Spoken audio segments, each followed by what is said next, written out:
jalanan Solo ke Jogja itu memang enak tapi nggak lawan arah juga kali Mbak. Iya. Nanti kalau kecelakaan ini kan udah ada kisahnya tadi juga. Tolong hati-hati deh, tolong hati-hati. Iya, makanya tapi ngomongin masalah kecelakaan itu kronologinya gimana sih? Sebenarnya nggak mesti diamputasi sih kalau pertolongan pertamanya bagus. Karena itu kecelakaan nggak langsung amputasi tapi ada waktu sekitar 2 bulan lah.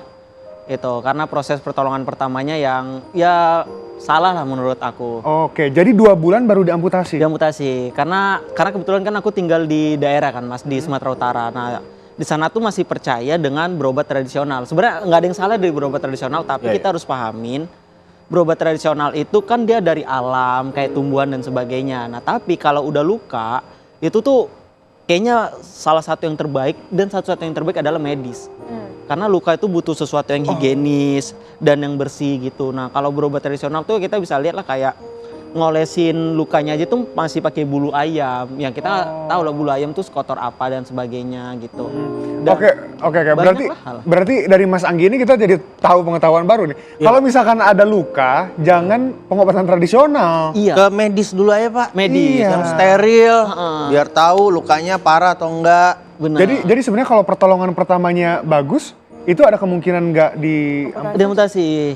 Ada kemungkinan banget lah. Karena soalnya waktu di foto patah tulangnya itu tuh nggak terlalu buruk lah, nggak terlalu yang kayak parah banget.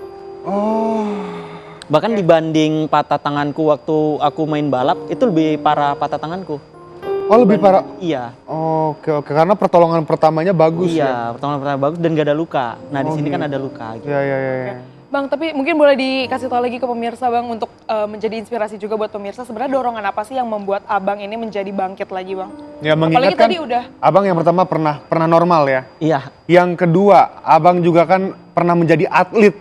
Berarti berkarir di dunia olahraga itu. Iya. Tapi sekarang harus apa ya, ambiar bahasa ininya lah. Yang pertama, kalau aku sesedih-sedihnya pun, dunia tetap nggak berpihak sama aku. Karena menurut aku sesuatu itu datang karena kita kejar dan sesuatu itu kita dapatkan karena kita udah pantas. Dan untuk memantaskan itu kita harus berusaha dan mendapatkan ilmunya dan kita harus bekerja keras untuk dapatkan itu. Tapi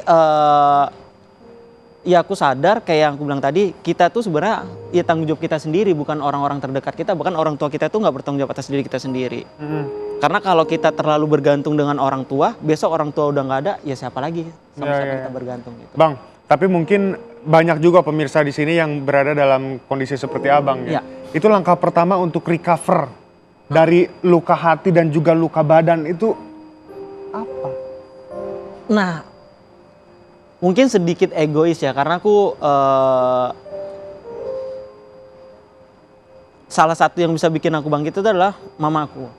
Mamaku itu tamatan SMP, jadi orang yang dalam komunikasi tuh nggak terlalu bagus juga.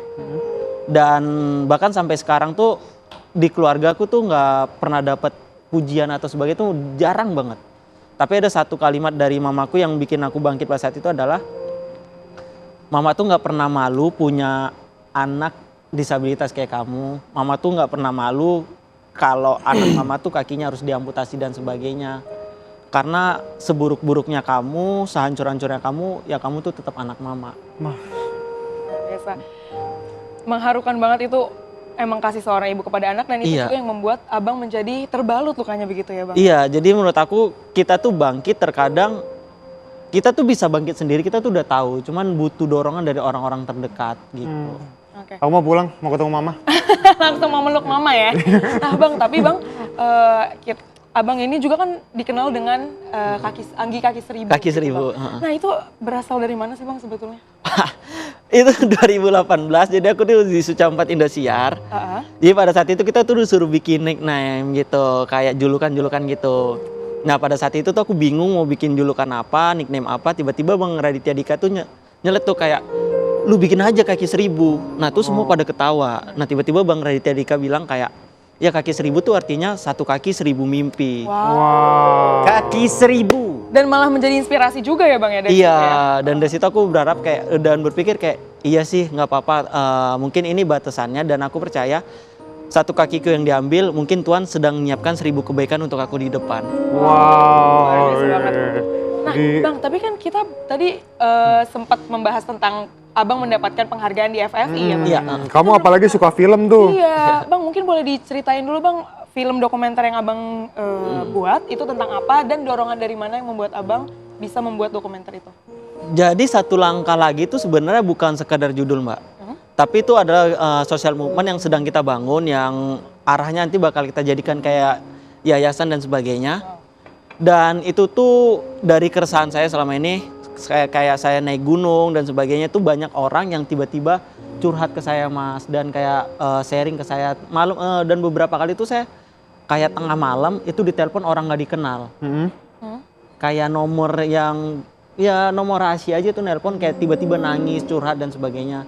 Dan bahkan kalau saya hitung tuh ada sekitar 20 orang itu hampir gagal bunuh diri gara-gara konten saya naik gunung. Oh wow. Dan di situ saya menyadari orang-orang yang depresi, orang-orang yang sedang bermasalah dengan mental, ya ternyata mereka tuh nggak butuh solusi, tapi mereka tuh butuh didengarkan dan butuh teman.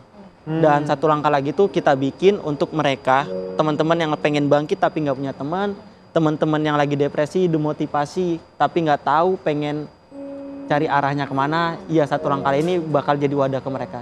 Dan bukan cuma sekedar untuk teman-teman disabilitas, tapi teman-teman demotivasi, jadikan satu langkah lagi ini rumah kalian. Wow, keren banget itu ya. Bisa sampai ngerubah-rubah orang kayak gitu loh, Gi. Wah, keren Satu sih. langkah Berubahnya lagi, ke arah Pak. yang baik ya Satu tentunya langkah ya. Iya, pastinya lah. Menarik nih, Pak. Tapi saya punya informasi menarik buat Mas Anggi tentang gunung berapi di Buat Mas Portugal. Anggi doang. Iya, Pak. Mas Anggi doang. Enggak, dari Mas Anggi kita kasih tahu ke Bapak. Oh, ya udah. Ini dia, Pak. Videonya. Wow. Baik, Caldera. Pak. Biasa. Mas Anggi udah pernah? Belum. Belum. Nanti kita sama-sama ya. Sama-sama sosokan banget. Lihat videonya, Pak.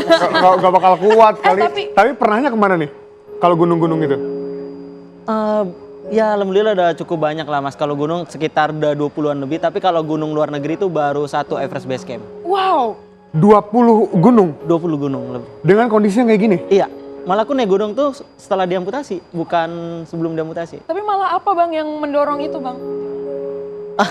Karena gini, Mbak, menurut aku ya, Mbak, dari pertanyaan Mbak, karena kan kayak nggak percaya, kaget gitu kan. Nah, justru itu yang bikin aku semangat kenapa naik gunung. Karena disabilitas di Indonesia tuh terlalu dianggap sepele, dianggap lemah, dianggap nggak kuat dan sebagainya. Nah, kalau aku bilang kayak enggak, disabilitas itu kuat kok, kita itu mampu kok, kita bisa kok. Tapi kok cuma dengan kata-kata doang, kayaknya orang bakal banyak yang percaya. Tapi kalau langsung buktiin aja, ya orang kayak, oh iya ya dia bisa ya gitu. Wow, ini kita pengen tahu tentang tips and trick dari seorang Anggi Wahyuda ini untuk Hampir 30 gunung, Pak. iya untuk manjat gunung, manjat Naik, gunung. naik. Pohon mangga. Manjat Iya. Naik gunung dengan keterbatasannya kayak gini, Bang Iya, Pak. Mai. Nggak nggak ada. benar, karena ada beberapa gunung yang kita mesti manjat, Mas, tali temali. Tadi saya bilang loh, Bapak. Ya udah, jangan berantem. Nanti bakal kita tanya-tanya ke Mas Anggi gimana tips and triknya. Iya. Pemirsa, di segmen selanjutnya tetap di Bagi-Bagi Seru. Pasti seru.